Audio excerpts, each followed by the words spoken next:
자, 이제 말씀 보도록 하겠습니다. 에베소서 2장 8절과 9절 말씀 띄워주세요. 말씀 같이 읽겠습니다.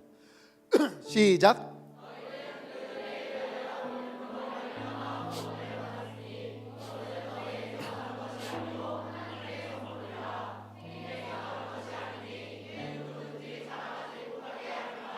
아멘.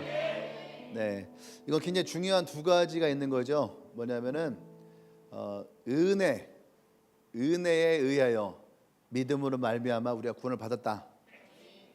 그죠? 그것은 하나님의 선물이다. 또 두 번째는 행위에서 난 것이 아니다. 그래서 이건 자랑치 못하게 할 것이다. 이 두 가지의 포커스를 가지고 우리가 오늘 말씀을 볼 건데, 제목 띄워주실래요? 같이 읽겠습니다. 시작.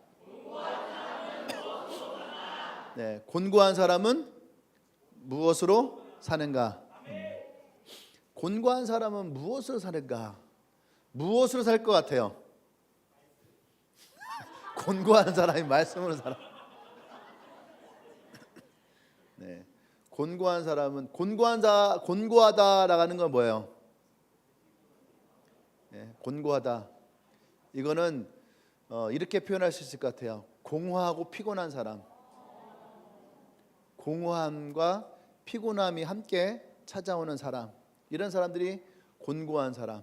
그러니까 어떻게 인상 자체가 고난이겠죠. 어제 라이프 클래스를 하면서 8가지의 어려움의 문제들을 얘기를 했어요. 상처, 또 뭐 가난, 우울함, 또 뭐 실패, 또 죽음, 질병, 또 뭐 있죠?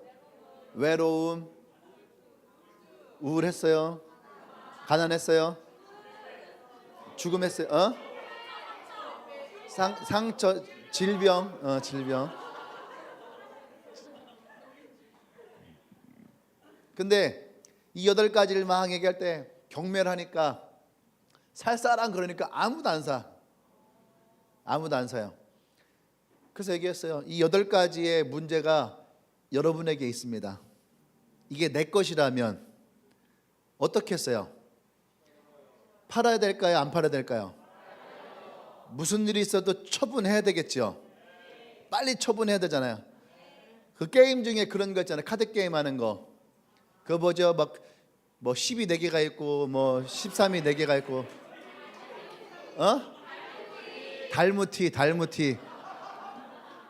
달무티에서 게임에 이기려면 어떻게 해야지 돼요? 빨리 이 카드를 버려야 되는 거예요. 그죠? 막 13 3개 있고 11 3개 있고 막 딴 사람들 이거 다 버리다 나 혼자 이거 들고 있어 봐. 기회가 오지 않으면 어떻게 돼요? 못 버려요. 못 버리면 어떻게 해요?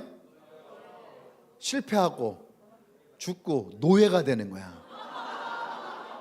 노예가 돼. 노예가 되면은 한 번 노예가 되면 웬만하면 벗어나기 힘들어요. 왜? 순서를 빼앗겨 버리니까. 그걸 뭐라 그래요? 악순환. 악순환이 계속 되는 거야. 그게 뭐예요? 곤고한 사람이에요. 곤고한 사람. 달모티 할 때 여러분 꼭 기억하세요.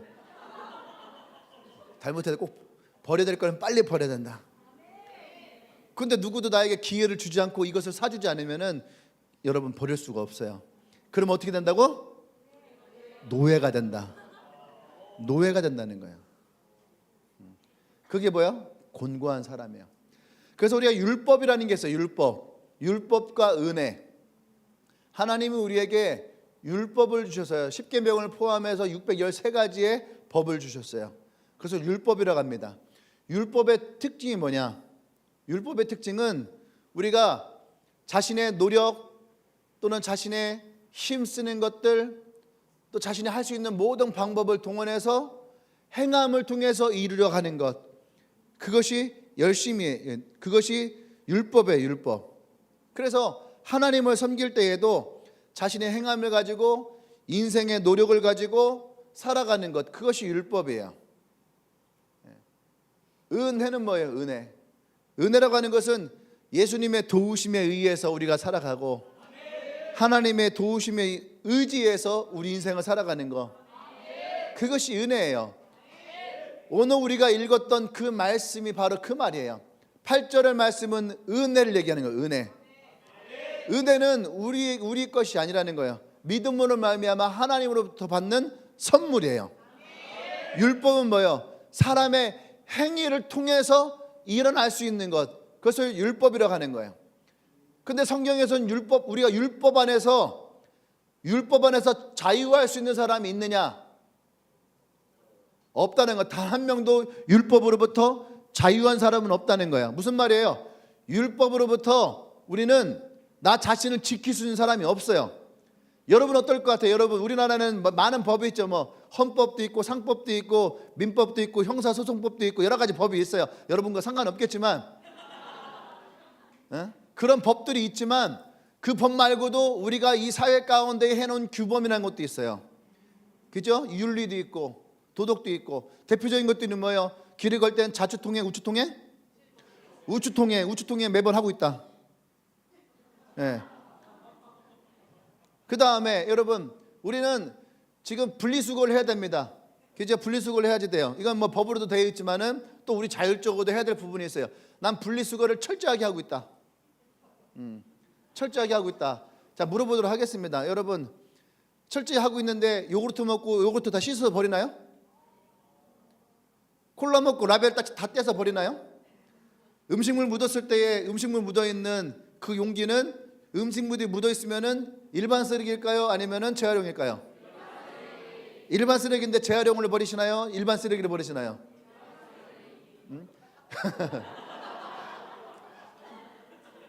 우리가 쓰는 것들, 우리가 일회용품을 시켜 먹는 것들, 사실은 여러분 일반 쓰레기를 버리면 안 되는 거죠. 왜? 플라스틱은 다 재활용을 시켜야 되는 거예요. 근데 우리는 음식물 시켜 먹으면은 묻어 있으니까 묻어 있는 건 일반 쓰레기 하고 가감없이 여러분 일반 쓰레기를 버려요. 그죠? 플라스틱은 100년이 지나고 200년이 지나도 분해되지 않아요. 오랜 시간이 걸리는 거죠. 환경 파괴라는 거죠. 네? 그런데 우리는 그것에 대해서 어떻게 해요? 사회적인 약속이 되어 있는 거죠. 그러니까 우리는 그거 다 닦아야 돼. 퐁퐁으로 다 닦아야지 돼. 깨끗하게 닦아서 뭘로 버려야 돼요? 재활용으로 버려야지 돼. 빨대, 요구르트 먹었던 빨대 다 닦아야지 돼. 사실은 빨대를 닦아서, 저는 빨대 닦아요. 교회에서 버릴 때, 교회에서 버릴 때는 제가 깔끔, 교회니까 난 목사고 그 빨대, 저는 그래서 빨대 구멍에다 물 싹 넣어갖고 다 닦아요. 그리고 먹은 즉시 닦아요. 왜냐면은 기다리면 굳으니까 먹은 즉시 닦아요. 집에서는 그렇게 못해요. 교회니까 목사고.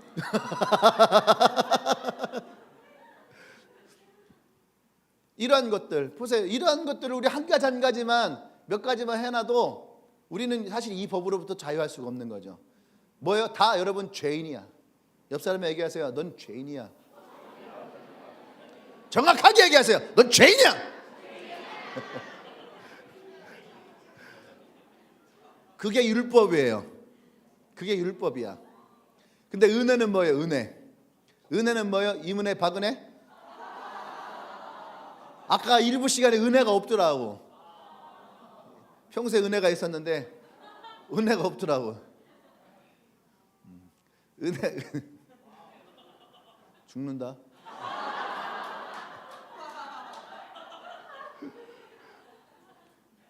은혜가 뭐예요? 은혜. 여러분 그거 있죠?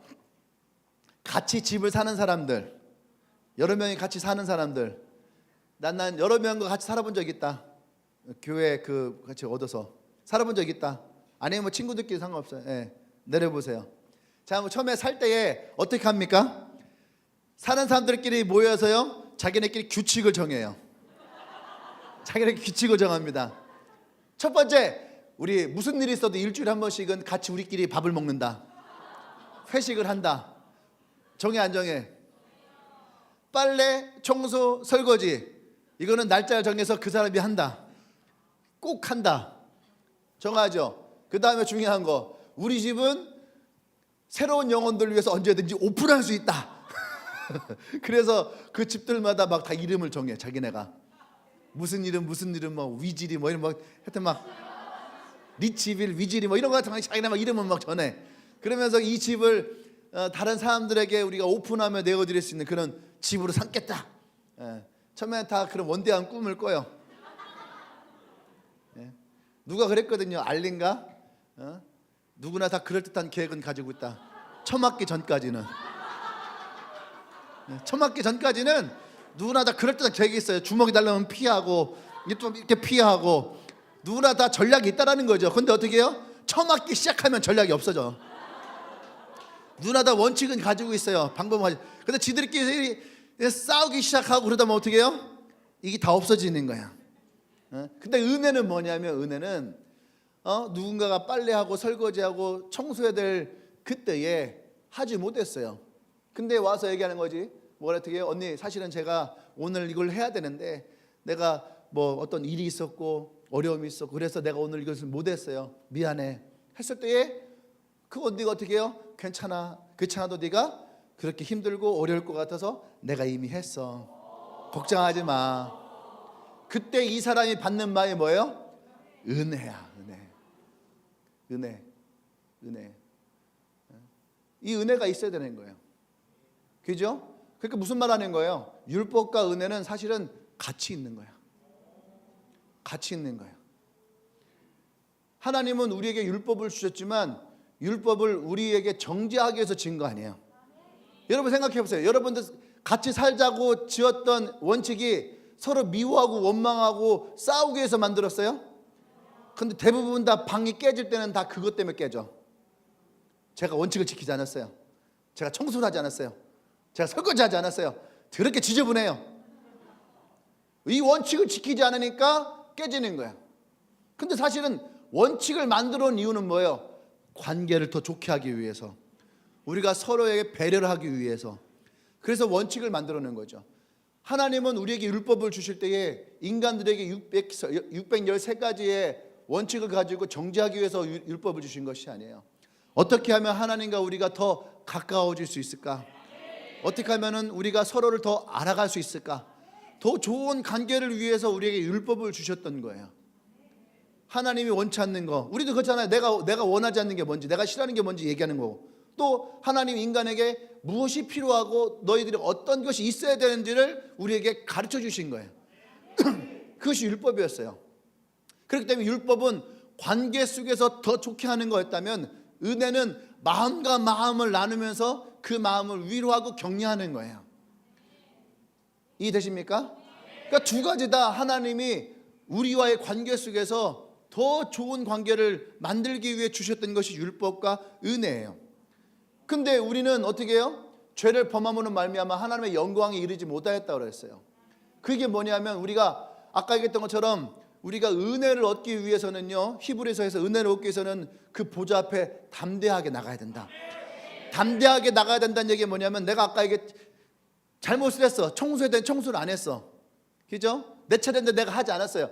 그럼 어떻게 해야 돼? 담대하게 가야지 돼요. 가서 어떻게 해요? 언니, 내가 오늘 청소인데 내가 담당인데 내가 오늘 못했어. 미안해. 다음번에 내가 열심히 더 잘할게. 담대하게 나가야 돼. 그런데 어떻게 해요? 가지 않는 거야. 가지 않는 거야. 그냥 모르세 하고. 그럼 어떻게 해? 저 사람은 열받아 안 받아?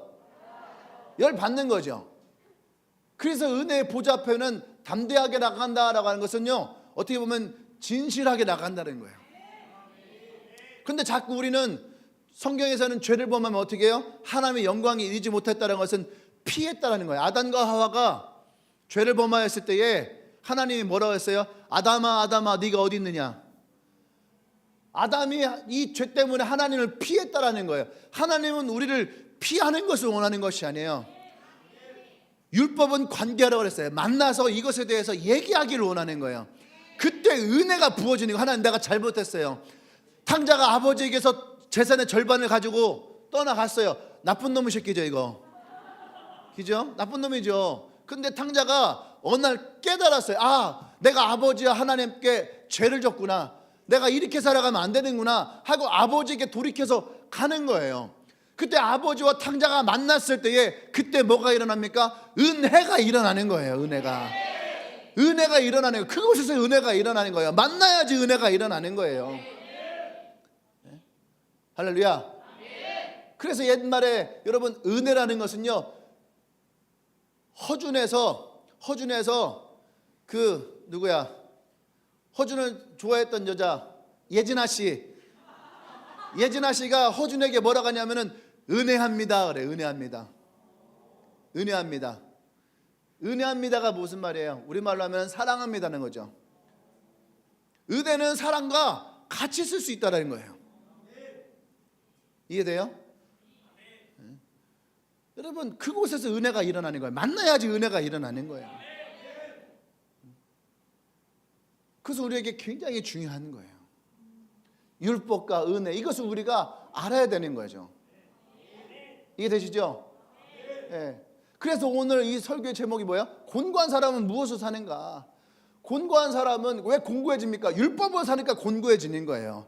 내가 노력하고 내가 힘쓰고 내가 땀 흘리고 내가 조금만 더 잘하면은 내가 할 수 있다라고 하는 그 속에서 찾아오는 게 뭐예요? 곤고함이에요. 곤고함. 이 곤고한 사람은 무엇을 사야 돼요? 사실은 곤고함은 율법을 살아가면 안 돼요. 곤고함은 은혜로 살아가야 되는 거예요. 할렐루야. 그래서 오늘 나온 여러분들이 이 말씀을 통해서 이 곤고한 사람들이 하나님의 은혜 가운데 살아갈 수 있는 기회의 시간이 되길 바랍니다. 사도 바울은 로마서 7장 24절에서 오호라 나는 곤고한 사람이로다. 이 사망의 몸에서 누가 나를 건져내랴. 사실은 사망의 몸이라는 표현보단 저는 사망의 늪이라는 표현이 더 낫는 것 같아요. 예전에는 사망의 늪에서 누가 나를 건져내랴 그랬거든요. 근데 개역개정에서는 사망의 몸에서 누가 나를 건져내랴 이렇게 바뀌었어요. 왜냐하면 두 가지 다 맞는 건데, 사망의 몸이라는 건 뭐냐면은 내가 나를 정죄하니까 이 몸에서 누가 나를 건져낼 수 있겠느냐 이거예요. 내 자기 정죄 속에서 내가 나를 정죄하고 있는 거잖아요. 이 정죄함 속에서 누가 나를 건져내느냐라고 할 때에 더 좋은 표현은 저는 늪이라고 생각해. 늪이 뭐예요? 특징이 뭐예요? 빠지면은 자기 혼자서는 못 나와. 자기 혼자서는 나올 수 없는 게 늪이에요. 또 늪의 특징이 뭐냐면 자기가 나오려고 발버둥을 치면 칠수록 더 빨리 빠지는 게 늪이야. 이해되십니까? 그래서 저는 이 사망의 늪에서 누가 나를 건져내랴, 이 번역이 더 이 부분은 맞다라는 생각이 들어요. 내가 발버둥을 치면 칠수록, 보세요, 왜 곤고해집니까? 내가 발버둥을 치는 거예요. 뭔가 내 마음에 공허함이 생겼어. 왜 내가 자꾸 공허하지? 돈도 벌고 나름대로 열심히 살아왔는데 왜 밤이 되면 공허하고 내가 인생 왜 살았나 하는, 왜 이런 생각이 들지? 그러니까 어떻게 해야 돼요? 사람이 공허해지기 시작하니까 자꾸 이 공허함을 채우고 싶어해. 무엇인가를 공허함을 채우고 싶어 하는 거야. 그래서 어떤 사람들은 막 게임에 열중해서 게임하는 사람들이 있는 거죠. 어떤 사람들은 막 돈 버는 거, 돈을 벌면 내가 공허함이 없어질 것 같으니까 돈 버는 거에 열중해서 돈을 벌어가는 사람이 있는 것이고. 한우리 알았나? 잘 됐네. 왜냐하면 엊그저께 한우리를 만났어요. 한우리를 만났는데 이 친구가 고등학교 1학년 때인가 2학년 때인가 창희가 전도에서 왔어요. 근데 되게 까불까불했거든. 근데 고등학교 때 열심히 막 하고 하다가 어느 날 갑자기 또 안 와. 그럼 또 창희가 어느 날 엔카운터 합니다 하면은 또 엔카운터 할 때 또 걔를 어디서 불러와. 그럼 나타나. 그것도 엔카운터 막 하고 막 까불까불하다가 또 갑자기 또 사라져. 또 교회 뭐 몇 주년입니다 그러면 또 몇 주년 때 갑자기 또 나타나. 창희가 또 불러오는 거야. 그러면 또 왜 그것도 왔구나 하다 보면 또 없어져. 그래서 고등학교 1학년 때인가 와서 지금 25살이니까 그래도 적을 두고 있는 거 한 7년 된 거죠. 그러니까 이번에 또 라이프 클래스 하는데 또 왔어. 그러니까 내가 창의를 보면서 쟤는 진짜 왜 저러지? 그런 생각을 목사님 혼자 했어요.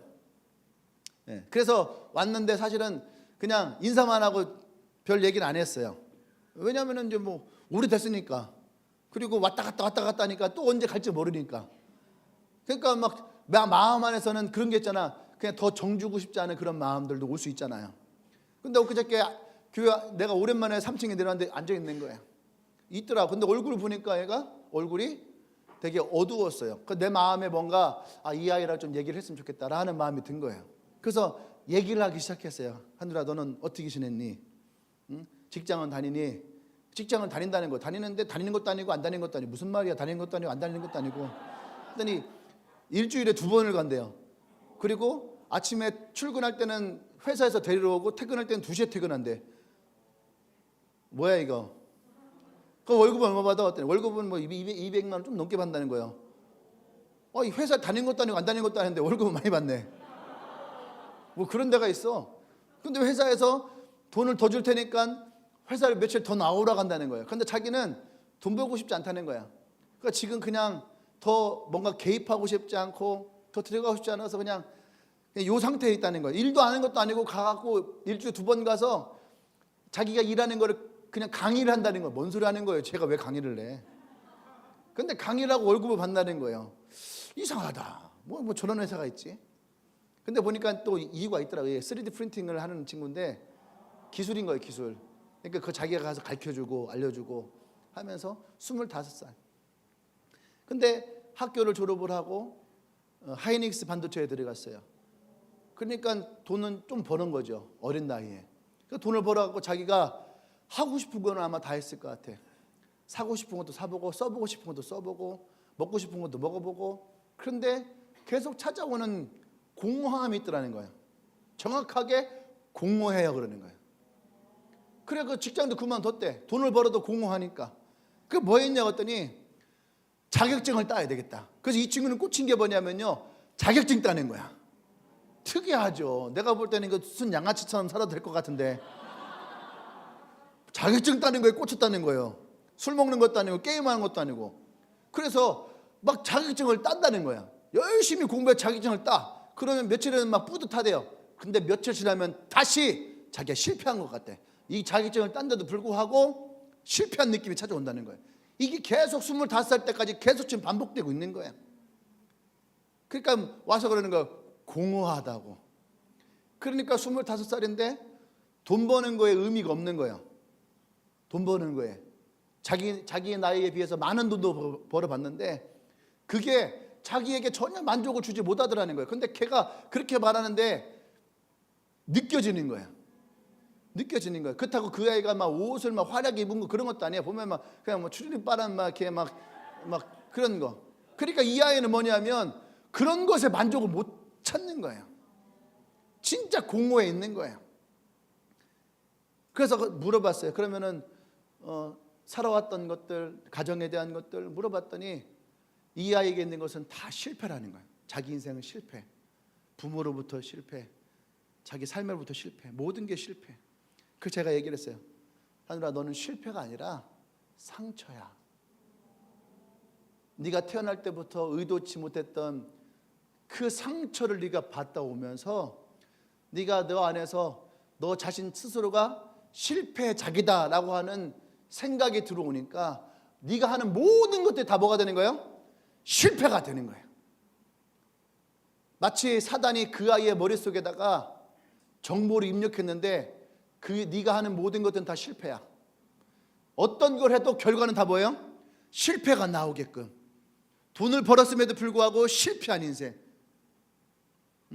자격증을 땄음에도 실패한 인생. 그래서 공허함이 그 마음 가운데에 계속 찾아오는 거예요. 그러니까 우울해지기 시작하고. 원래 이 고등학교 때만 해도 되게 밝았어요. 일부러 밝았던 것 같아. 관계에 성공하고 싶어서. 근데 지금은 웃지도 못해. 웃음을 잃어버린 지가 한참 된 거예요. 그 속에서 살아오는 거예요. 그 속에서. 이게 되어 있는 거예요. 되어 있는 거. 실패, 공허함들. 제가 몇 가지 그래서 얘기를 했거든요. 라이프 클래스 하면서 이 아이가 되게 많이 터치를 받고 있어요. 터치를 받고 그 안에서 회복이 되고. 라이프 클래스가 네 인생을 다 바꿔주는 거 아니야. 그것을 너에게 가르쳐주는 거야. 그리고 그렇게 살아갈 수 있는 기회를 주고 방법을 주는 거야. 여러분, 곤고한 사람이 무엇을 살 수 있는가? 이건 굉장히 중요한 거예요. 사도 바울이라는 사람은요, 완벽한 사람이었어요. 성경에서 뭐라냐면은 율법에서 바리새인의 법으로 했을 때에 누구 어떤 흠 하나 잡을 수 없는 완벽한 사람이었다. 그 사람은 바리새인으로서는요, 어디에 가서도 꿀리지 않는 완벽한 사람이었어요. 근데 이 사람이 예수를 만났네. 예수를 만났는데 그도 어떻게 된 거예요? 이 공고함을 찾아온 거예요. 로마서는 사도 바울의 사역의 후반기예요. 후반기. 어떠한 정죄감이 찾아왔을까? 이 사망의 몸에서 누가 나를 정죄할까? 그러니까 깊은 정죄감들. 사도 바울은 원래 예수를 믿는 사람들을 잡아주겠던 사람이거든요. 근데 오랜 시간이 흘렀음에도 불구하고 사도 바울에게 여전히 남아있는 건 뭐예요? 내가 그 사람들을 잡아 죽였다라는 거예요. 이 깊은 정죄감이 그에게 찾아왔어요. 순간순간마다 야, 넌 죄인이잖아. 너 사람 죽였잖아. 그런데 네가 이런다고 될 수 있을 것 같아? 잃어버린 살다가도 사단은 우리에게 찾아와서 그것을 언제든지 던질 수가 있는 거예요. 언제든지 던져서 넌 살인자야. 넌 살인자야. 우리가 은혜가 충만할 때는 이것에 대해서 반응하지 않습니다. 넌 살인자야. 그럼 어떻게 해요? 하나님께 나가서 회개하는 거예요. 하나님, 내 안에 또 이 마음이 들었습니다. 내가 죄인이었습니다. 얼마든지 할 수 있는데 내가 하나님의 은혜에서 조금만 멀어져 있어도요, 사단이 우리에게 찾아오는 이 정죄감 속에서 우리는요, 나도 모르게 그 소리에 귀를 기울이고 쫓아가게 되어 있는 거야. 그때를 다시 과거 속을 묵상하는 거야. 그때 내가 사람을 잡았던 사람들, 그 사람의 얼굴들, 나를 원망하는 것들, 그 사람들의 상처들, 흘렸던 피들, 그들이 나에게 저주했던 것들, 그것이 뭐로 오는 거예요? 나에게 정죄감을 찾아오는 거예요. 그러니까 자기가 그곳에서 아무리 노력해도 어떻게 돼? 순간 늪이 돼버리는 거예요. 늪이 돼버리니까 그 속에 자기가 빨려 들어가고 있는 거예요. 이거 정죄감이에요. 사람들은 율법으로 살아갈 때에 어떻게 얘기하는 줄 알아요? 내가 조금 더 수행하고, 내가 조금 더 훈련하고, 내가 조금 더 배우고, 내가 조금 더 노력하고, 내가 조금 더 힘쓰면, 그러면 내가 이것으로부터 성공할 수 있고 이겨낼 수 있다 생각을 해요. 근데 아니요, 여러분. 율법으로 살아가는 것은 결코 내가 조금 더 수행하고 조금 더 훈련하고 조금 더 노력한다 해서 그 율법으로부터 우리가 자유할 수 있는 것이 아니에요. 율법으로 우리가 나가면은 결국은 그 율법으로 우리가 넘어지게 돼 있다는 거예요. 지금 그것을 사도 바울이 말하고 있는 거예요. 율법으로부터 완벽했던 내가 지금 그 정죄감 속에서 늪 가운데에 빠져 있는 거, 그것이 지금 사도 바울의 모습이에요. 오늘 성경에서는 사도 바울이 이 늪에서 벗어나면서 어떻게 해요? 은혜라는 거예요. 은혜. 근데 그 은혜가 어떻게 일어납니까? 로마서 8장 1, 2절 말씀이에요. 한번 읽어볼까요? 시작.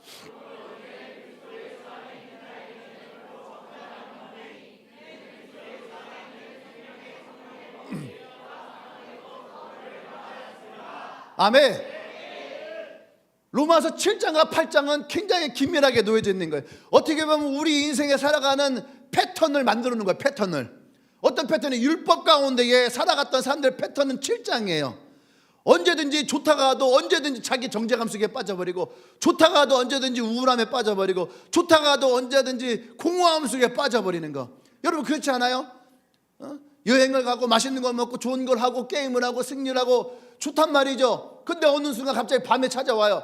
밤에 찾아오면은 어떻게 해요? 알 수 없는 공허함이 찾아오고 슬픔이 찾아오고 외로움이 찾아오고, 이 패턴이에요. 그래서 아침에 눈을 뜨면 어떻게 해? 재빨리 눈을 뜨면 다시 옷 가서 입고 나가야 되는 거. 나가야 돼. 왜? 여기에 있으니까 이 공허함과 공고함과 외로움과 슬픔이 나를 짓누르고 그 속에서 나를 끌어당기는 것 같으니까 빨리 내가 도망가고 싶어요. 그 집을 나가는 거예요. 집을 나가서 다시 뭐예요?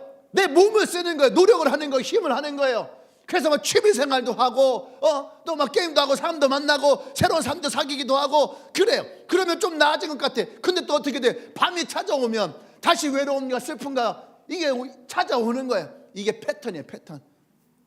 이게 공고함에 빠진 사람들의 패턴이에요. 율법에 빠진 사람들의 패턴이에요. 그러니까 여기서 벗어날 수 없는 거예요. 근데 어느 순간 우리가 깨닫게 되는 게 있다니까.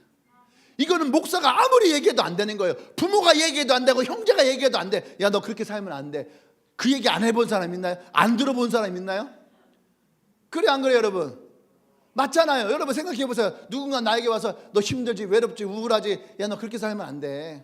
너 이 속에서 벗어나야 돼. 나와야지 돼. 그럼 뭐라 그래? 나도 알고 있어. 안 해본 말도 아니고 안 들어본 말도 아니에요. 그래서 우리 중요한 게 뭔지 알아요? 내가 스스로 돌이켜야 돼. 사도 바울도 7장에서 정확하게 우리의 이 삶의 패턴을 얘기해 주니 이 사망의 늪에서 누가 나를 건져내랴 하고 깊은 절망 가운데 빠져 있는 거예요. 근데 그 순간 갑자기 사도 바울 가운데 떠올랐던 게 뭐예요? 예수 그리스도. 이 예수 그리스도라는 단어, 이 말이 그 마음 가운데 딱 떠올랐던 거예요. 그러면 사도 바울은 예수님과 친하지 않았나요? 안 그래요. 항상 사도 바울은 예수 그리스도와 함께 했어요. 갈라디아서 2장 20절에서 나는 죽었어요. 그리고 예수 그리스도가 내 안에 살아계셔서 이제 나는 내가 사는 것이 아니요 내 안에 살아계신 예수 그리스도와 내가 사는 것이다. 둘이 하나가 됐다라는 의미예요. 예수님과 사도 바울은 하나가 됐다라는 의미예요. 갈라디아서 사역 초기예요. 이미 이런 고백을 했던 사도 바울인데 사역 말기에 그럼 예수님을 떠났냐, 예수님을 버렸느냐, 예수님과 멀어졌느냐, 그것이 아니라는 얘기예요. 누구든지 그리스도인들도 공허함이 찾아오는 거예요. 목사는 공허함이 안 찾아와요? 옆 사람에 물어보세요. 너는 공허함이 안 찾아오니? 너는 외로움이 안 찾아오니? 너는 슬프지 않아? 넌 실패하지 않아? 아니에요. 우린 누구나 다 찾아오는 거예요. 누구나 찾아와요. 나도 찾아오고 여러분도 찾아오고 우리 모두가 찾아오고. 예수님은 찾아왔을까 안 찾아왔을까?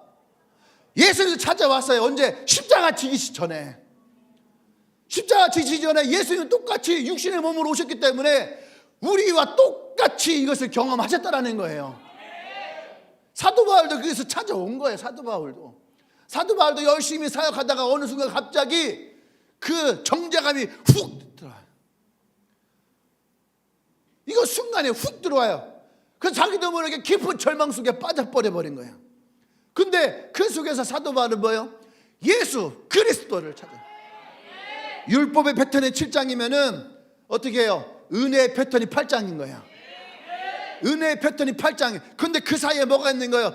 깨닫는 거예요. 아, 나한테 예수님이 있었지. 아, 내가 기도하면 되지. 내가 하나님께 나가면 되지. 그것을 깨달았을 때에 패턴이 바뀌어버리는 거예요. 아, 그래 맞아. 예수님이 있어서 예수님 안에 있는 자는 결코 정죄함이 없다. 누구든지 그리스도 안에 있으면은 생명의 성령의 법이 있기 때문에 이 죄와 사망의 법에서 내가 자유하다. 할렐루야. 이 고백이, 이 선포가 일어나는 거야. 할렐루야. 우리 그 예수님께 영광의 박수를 주십시다.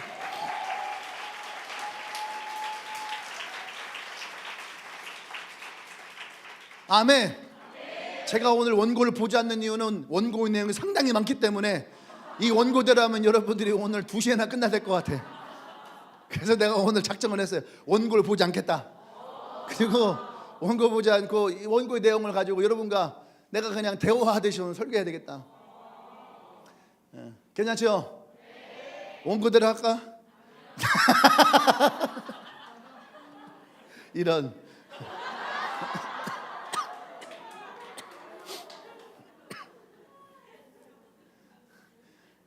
아침에 1시간을 설교했는데 첫 번째밖에 못했어요.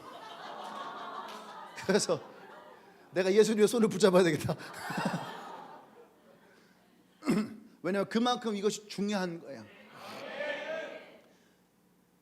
고린도서 5장 17절에 가면은 누구든지 그리스도 안에 있으면 새로운 피조물이에요. 이전 것을 지나갔을 보라 새 것이 되었도다. 여러분 이 패턴을 잘 기억해야 돼요.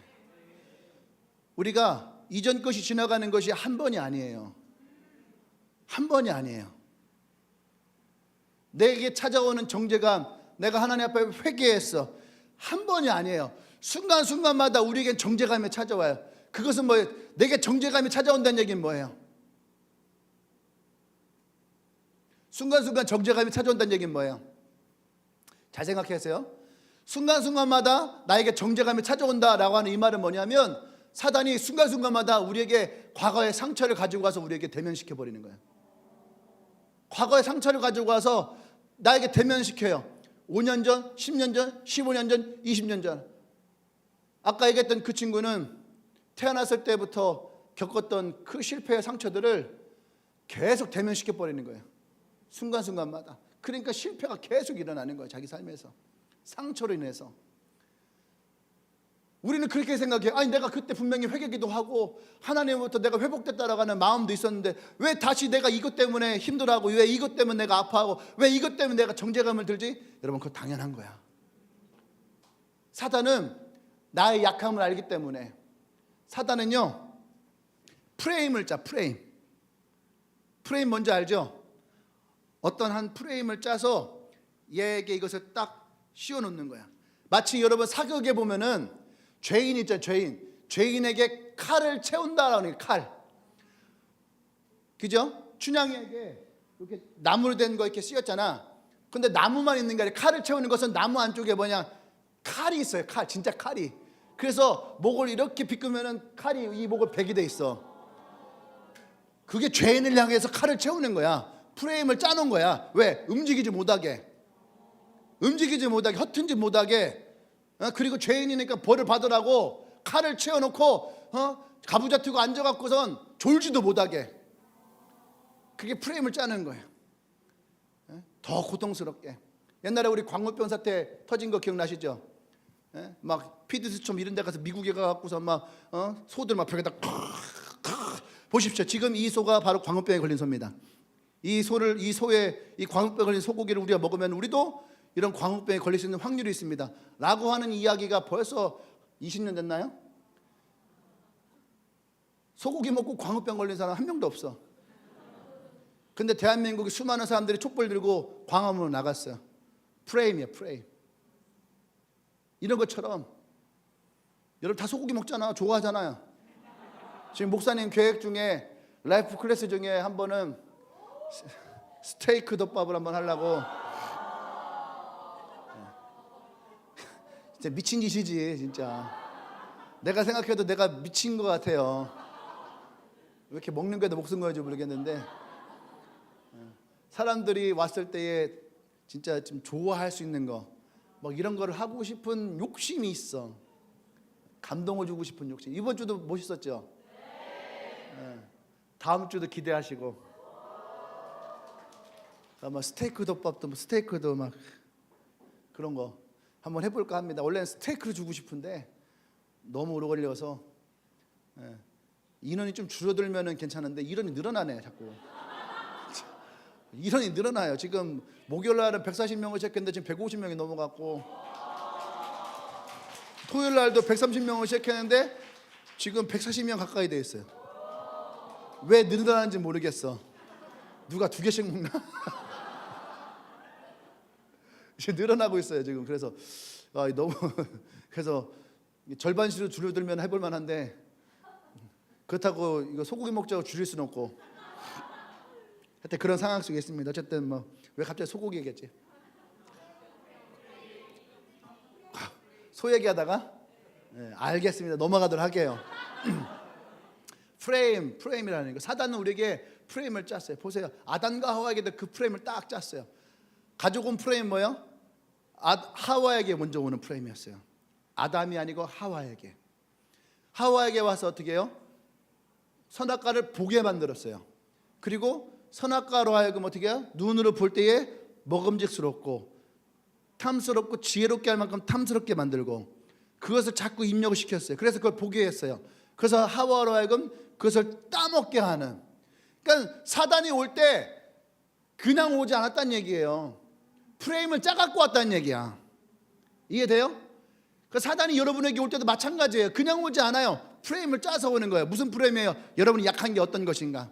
어떤 말을 하면 이 사람이 상처를 받을까? 어떤 말을 하면 주저앉을까? 어떻게 행동을 하면 이 사람이 포기할까? 이 프레임을 가지고 우리에게 찾아온다는 거예요.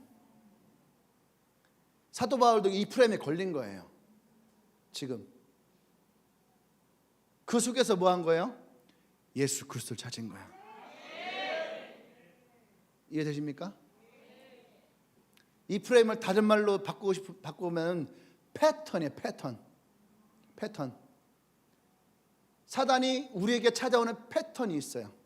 내가 은혜에서 멀어질 때, 내가 세상 것에 눈이 돌아갔을 때, 내 마음에 공허함이 찾아올 때, 내 안에 외로움이 찾아올 때에, 그때의 사단이 우리의 패턴에 찾아오는 거예요.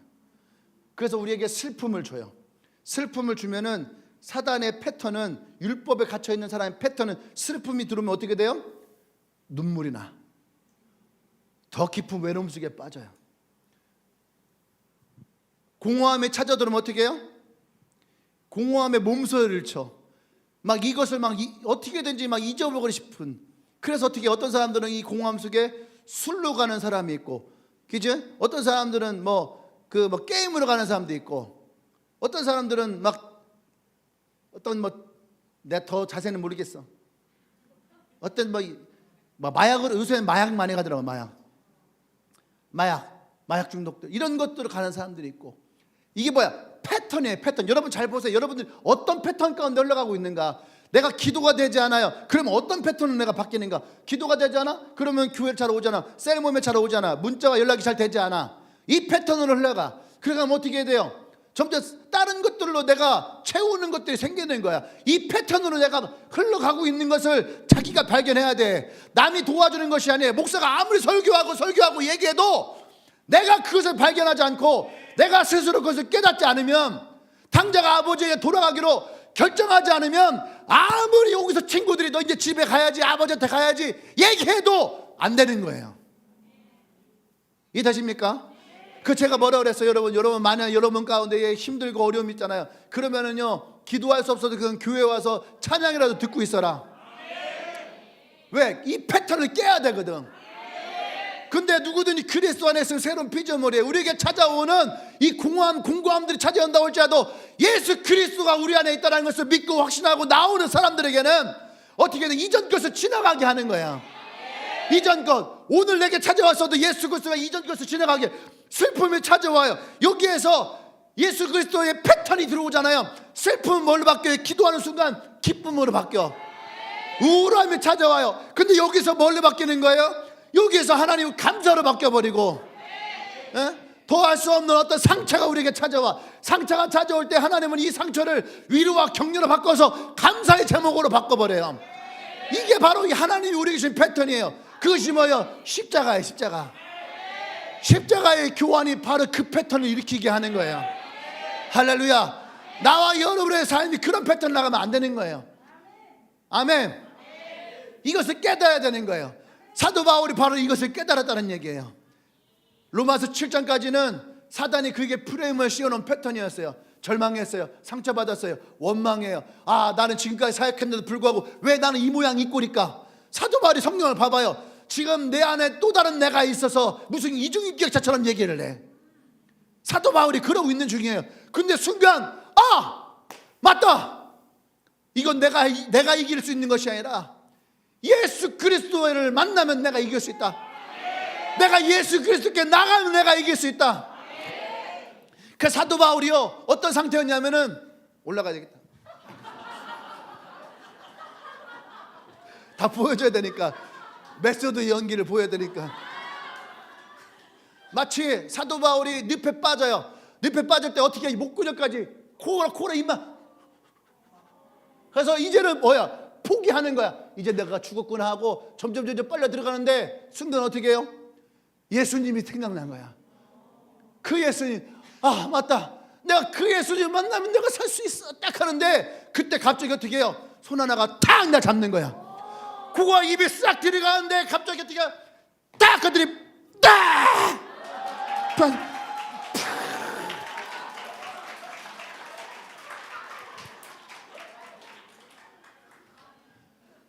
이사야 41장 10절 말씀에서 두려워 말라.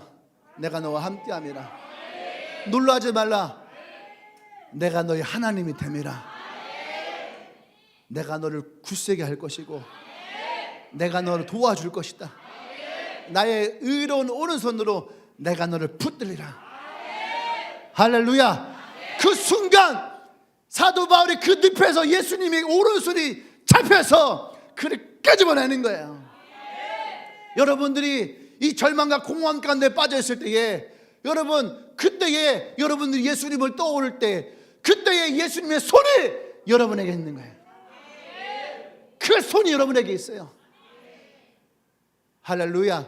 여러분들이 이 손을 잡으면, 아니 어쩌면은 예수님이 여러분들에게 먼저 그 손을 보잖아요. 딱 할 때 그 손을 예수님 탁 잡고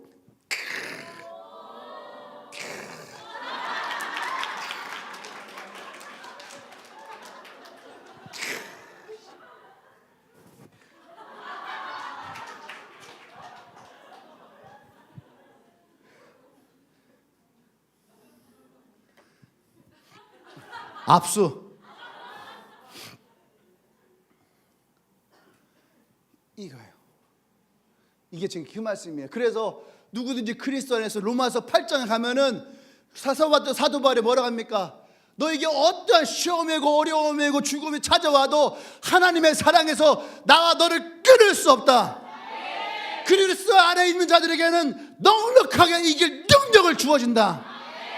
그것이 로마서 8장의 결론이에요. 7장에서는 결코 너는 이 정잠에서 벗어날 수 없다. 근데 마지막에 예수 그리스도가 등장하는 말미암아 8장에서는 그 모든 것들로부터 우리는 넉넉하게 승리할 수 있다. 할렐루야. 이 사도 바울의 패턴이 바뀌어버린 거야. 공부한 자의 패턴에서 예수 그리스도의 십자가의 패턴으로 바뀌어버린 거야. 여러분들 이것을 깨달아야 되는 거예요. 누가 가르쳐주는 것이 아니야. 여러분에게 입력한다고 되는 것이 아니에요. 여러분들이 이 패턴을 붙잡아야 돼. 여러분들이 그 예수님을 붙잡아야 돼. 내가 그것을 깨달아야 되는 거예요. 그래야지 우리는 예수님께 나올 수 있는 거예요. 내가 얘기하잖아요. 교회 아무리 오래전에 상관없다니까. 교회를 내가 10년, 20년, 30년 아무 상관없어요. 우리 부모님이 뭐 날 태어날 때부터 모태신앙으로 막 세례를 주고 아무 소용없어요. 그거 아무 소용없어요. 내가 예수님께 나와야 되는 거예요. 내가 예수님, 그렇구나. 그걸 깨달아야 돼. 엔카운터의 가장 큰 장점이 뭔지 알아요? 이 깨달음이 가운데 있는 거야. 예수님이 나와 함께 하셨었구나. 그 슬픔 가운데 예수님이 나와 함께 하셨구나. 내가 이 고통 가운데 예수님이 여전히 내게 손을 내밀고 있었구나. 이것을 발견하게 하는 거. 여러분, 이것이 우리 안에 있어야 돼. 그래야지 우리가 이 공고함으로부터 벗어날 수가 있어요. 이 실패로부터 상처로부터 벗어날 수가 있는 거예요. 아멘. 결코 어렵지 않아요. 하나님의 율법은, 하나님의 은혜는 언제나 우리와 함께 있어요. 나와 여러분들을 도와주기 위해서, 하나님과 더욱 깊은 관계를 하기 위해서 하나님이 우리를 사랑하시기 때문에, 그래서 하나님은 오늘 에베소서 2장 8절 9절의 말씀에 뭐래요? 선물이에요. 선물. 어떤 자격이 있어서가 아니라 그냥 하나님이 우리에게 주어지는 선물이에요. 내가 기도를 많이 해서도 아니고 내가 죄를 안 져서도 아니고, 그저 그것은 하나님의 선물로서 우리에게 주어지는 거예요. 난 여러분들이 그 하나님의 선물 가운데 있기를 원합니다. 할렐루야. 할렐루야. 오늘 그래 여러분 삶에 찾아오는 곤고함이 찾아오고, 슬픔이 찾아오고, 외로움이 찾아오고, 고독이 찾아오고, 우울함이 찾아와도 여러분 우리의 삶의 패턴이 그리스도 안에서 바뀔 수 있다는 거예요. 저는 엔카운터에 수많은 사람들이 우울증 약을 버리는 것을 봤어요. 우리 라이프 클래스에 대인기피증 환자들이 오기도 있어요. 자기 대인기 필요해. 근데 앉아갖고선 이번 주에는 뭐 이거 하고 있고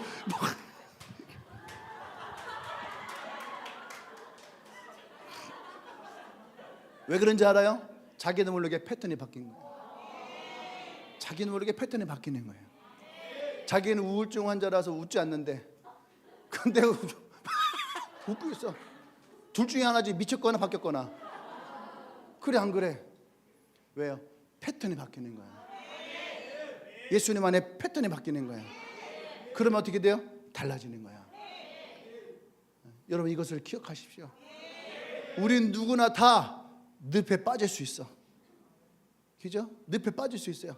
지금 반주가 나와야 되는데 나도 지금 늪에 빠지는 중이야. 이렇게 빠질 수 있다니까. 수시로 언제든지 우린 빠질 수 있어요. 안 빠지는 게 아니야. 저도 늪에 빠졌을 때에 당황스러워요. 아니 엊그저께까지만 해도 설교 멀쩡하게 잘했는데 왜 그러지? 왜 갑자기 이 공허함이 찾아오지? 실패로 말할 것 같으면 목사님이 가장 많은 실패 아닐까? 안 그래요? 예전에는요 개척 4, 5년 차 때는요 개척한 지 얼마 됐습니까 하면요 4년 됐습니다. 자신 있게 얘기했어요. 왜? 4년 했는데 교회가 많이 성장했거든. 그러니까 어디에 가서도 막 자랑할 수 있었어요. 그래서 목사님 강의도 막 나갔잖아. 막 뉴스에도 나오고 신문도 나오고. 근데 지금 이제 12년 차 됐어. 얼마 전에 누가 묻는 거예요. 그럼 개척한 지 얼마 됐어요? 12년. 왜? 그렇게 4년에 3번이 지났으면은 최소한 3배는 더 성장했어야 되는 거잖아요. 근데 그렇지 않으니까 많은 사람들이 왔다 가도 많은 사람들이 떠나갔고, 그 떠나감을 보면서 수없이 많은 실패를 경험하고 실수를 경험하고, 그러면 슬픔이 찾아오고 우울함이 찾아오고 신경성 과민대장증이 찾아오고 이런 것들이. 근데 순간순간마다 우리에겐 찾아올 수 있다라는 거예요. 안 찾아오는 게 아니에요. 찾아올 수 있어요. 부정하면 안 돼요. 인정해야 되는 거예요. 우리는 율법의 완벽한 자가 아니에요. 우리는 율법의 연약한 자예요. 연약하기 때문에 우리에게는 은혜가 필요해요. 나의 상처를 만져줄 수 있는 하나님이 필요하고, 나의 약함을 격려하고 세워주시는 하나님의 손이 필요한 것이고, 잘못된 내 감정, 나의 성격을 보듬어 주시는 하나님의 만지심이 필요한 거고. 그렇지 않아요? 우리는 다 약하잖아. 이것을 인정할 때에 하나님의 터치가 있고, 하나님의 위로가 있고, 하나님의 격려가 있는 거예요. 이것을 내가 인정하고 받아들일 때에 내가 노력하고, 내가 수행하고, 내가 경험하고, 내가 땀 흘리고 내가 노력한 것으로부터 이것을 이겨내는 것이 아니라는 것을 발견해요. 내가 예수님 안에 있을 때에 더 이상 내가 율법 안에 있는 자가 아니라 하나님의 은혜 안에 있는 자, 은혜 안에 있는 자. 그래서 내게 어떤 슬픔이 찾아오고 어려움이 찾아오고 문제가 찾아오고 상처가 찾아와도 내 안에 예수 그리스도 계심으로 말미암아 그 십자가 아래에서 그것이 교환되어져서 나의 삶에 나가는 거예요. 그러니까 누구든지 그리스도 안에 있으면 이전 것은 지나갔으니 보라 새 것이 되었도다. 슬픔이 찾아왔어요. 근데 내게 뭐가 생깁니까? 기쁨으로 바뀌어버리는 거예요. 분명히 내가 상처를 받았어요. 내 안에 상처가 생겼어요. 근데 어떻게 됩니까? 격려가 되고 감사로 바뀌는 거예요.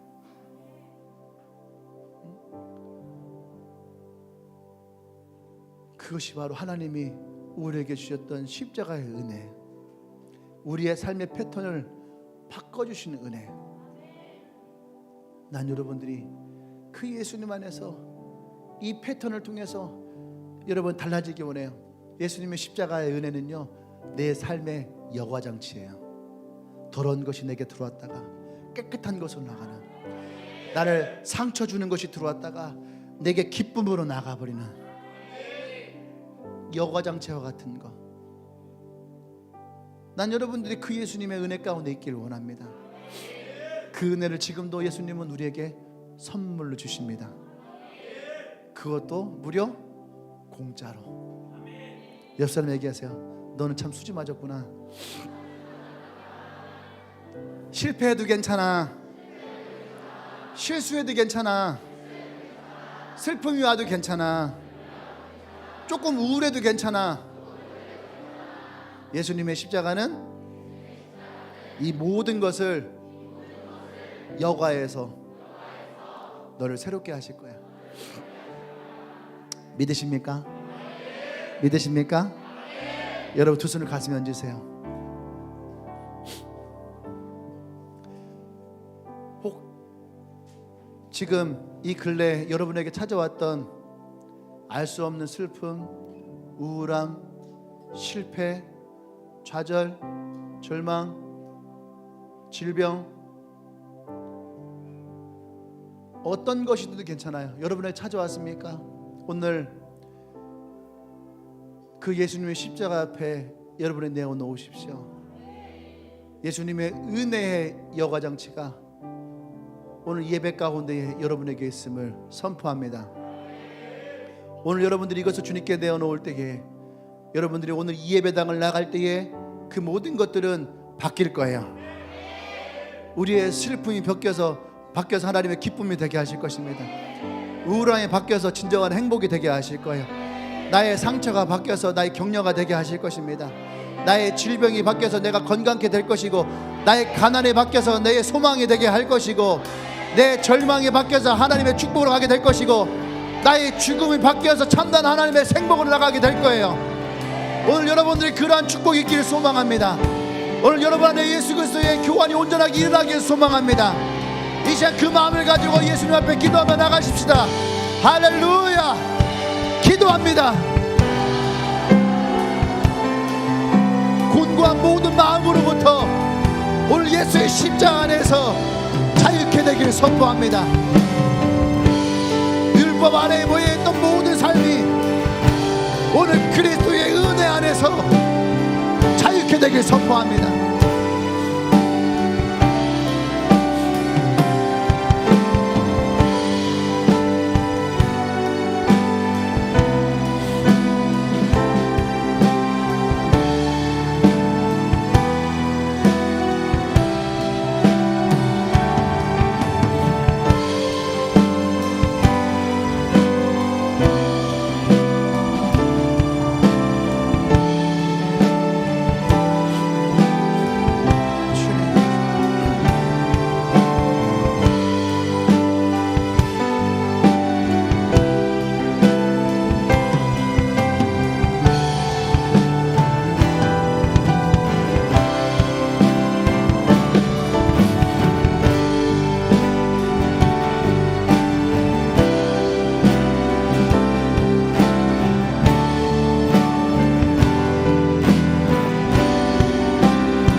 할렐루야. 그런즉 이 일에 대하여 우리가 무슨 말 하리요? 만일 하나님이 우리를 위하시면 누가 우리를 대적하리요? 누가 정죄하리요? 죽으실 뿐 아니라 다시 살아나신 이는 그리스도 예수시니 그가 하나님 우편에 앉아 계신 자요 우리를 위하여 간구하시는 자신이다. 누가 우리를 그리스도의 사랑에서 끊으리요? 환난이냐 곤고냐 박해냐 기근이냐 적신이냐 위험이냐 칼이냐. 이 모든 일에 우리를 사랑하신 이로 말미암아 우리가 넉넉히 이기느니라. 내가 확신하노니 사망이나 생명이나 천사들이나 권세자들이나 현재 일이나 장래 일이나 능력이나 높음이나 깊음이나 단 어떤 피조물이라도 우리 주 그리스도 예수 안에 있는 하나님의 사랑에서 끊을 수 없으리라. 할렐루야.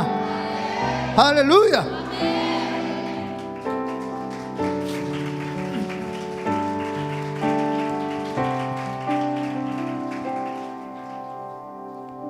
여러분의 삶의 패턴이 바꿔지길 원합니다. 이제 여러분의 삶이 율법 아래에서 여러분들을 묶였던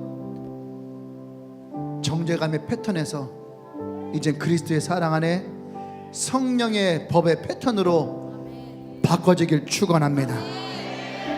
이제는 우리 주 예수 그리스도의 구속의 은혜와 하나님의 크신 사랑과 성령의 교통 역사하심이 오늘 곤고한 자들이 주 앞에 나와 그 모든 곤고함을 주 앞에 내어놓으며 이전 것이 지나가고 그리스도 안에 새 것을 선포하며 나아갈 때에 새로운 삶, 새로운 패턴을 고백하며 선포하는 오늘 예배에 참여한 주님에게 모든 성도들 위해 지금부터 영원토록 함께 하시기를 간절히 축원합나이다. 아멘. 할렐루야. 할렐루야.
아멘. 아멘.